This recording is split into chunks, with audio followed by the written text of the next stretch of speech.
काफी दिन हो गए थे। राजेश की दुकान बंद पड़ी हुई थी।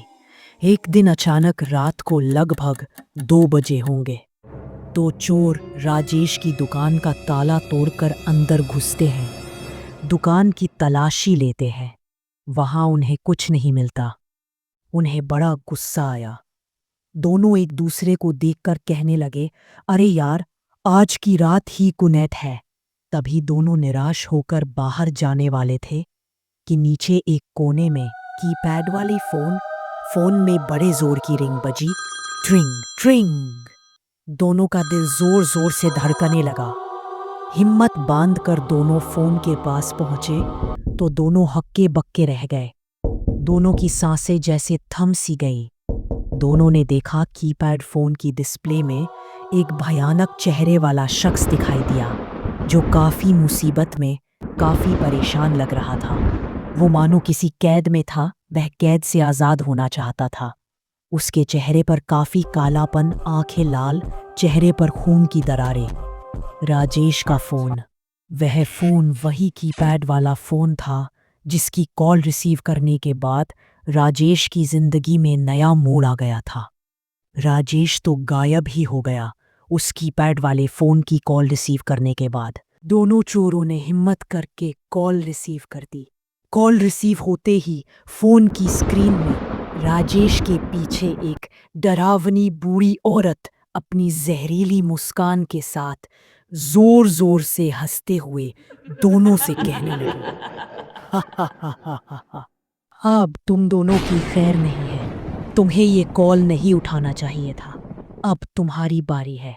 इतना कहकर कीपैड वाले फोन से डरावनी चेहरे वाली चुड़ैल राजेश के साथ, जिसका चेहरा भी भयानक हो चुका था, आंखें ऊपर चढ़ी हुई थी जैसा कि कोई नशा किए हुए आदमी की आंखें होती हैं। अचानक से बाहर निकल आई चुड़ैल जोर जोर से चिकने और हंसने लगी।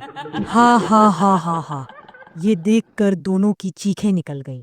दोनों बड़े जोर जोर से शोर मचाने लगे, बचाओ हमें, इस चुड़ैल से बचाओ, कोई तो बचाओ, हमें बचाओ। रात भी अब लगभग 3 बज गए थे। शहर की गलियों में सन्नाटा पसरा था। लेकिन उस पुराने मोबाइल शॉप से धीरे धीरे एक रोशनी फूट रही थी और चीखों की आवाजें आ रही थी। नंदू चौकीदार, जो पास में ही एक बड़े पीपल के पेड़ के नीचे कुर्सी पर बैठकर झपकी ले रहा था, शोर सुनकर अपनी कुर्सी से उठ खड़ा हुआ। अपना डंडा सरक कर पीटने लगा और जोर जोर से सीटी बजाने लगा। उसने दूसरी गली के चौकीदार को दौड़कर बुलाया और दोनों राजेश मोबाइल शॉप की ओर तेजी से जाने लगे। तभी राजेश मोबाइल शॉप दरवाजा अपने आप खुला। दोनों चोर, जो गली के ही नशेड़ी राजू और बंटी थे, चीखते हुए बाहर निकले। दोनों चौकीदार श्याम और नंदू अपने अपने डंडों दोनों को पीटने ही वाले थे। तभी बंटी ने कहा, चाचा, अंदर भूत है, चुड़ैल है। दोनों चौकीदार राजेश के साथ हुई घटना के बारे में सोचकर उनकी बात पर विश्वास करने लगे। दोनों चौकीदारों ने कहा, चलो अंदर चलकर देखते हैं। अंदर गए तो अंदर वही मेज, वही पुराना फोन, पर इस बार स्क्रीन पर एक नया नाम चमक रहा था, राजेश कॉलिंग।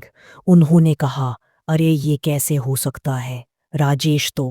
पर बात अधूरी रह गई। थोड़ी देर में स्क्रीन में राजेश था। उसकी आंखें लाल थी, चेहरा जिंदा था, लेकिन जैसे जैसे किसी और दुनिया में कैद। नंदू ने फोन रिसीव किया और फिर पीछे वही औरत दिखी। गीले बाल, धुंधला चेहरा और होठों पर वही भयावनी मुस्कान। वो बोली, तुम सबका मेरी दुनिया में स्वागत है। तुम मेरे गुलाम बनकर रहोगे ना? स्क्रीन पर सिर्फ सफेद धुआं छा गया।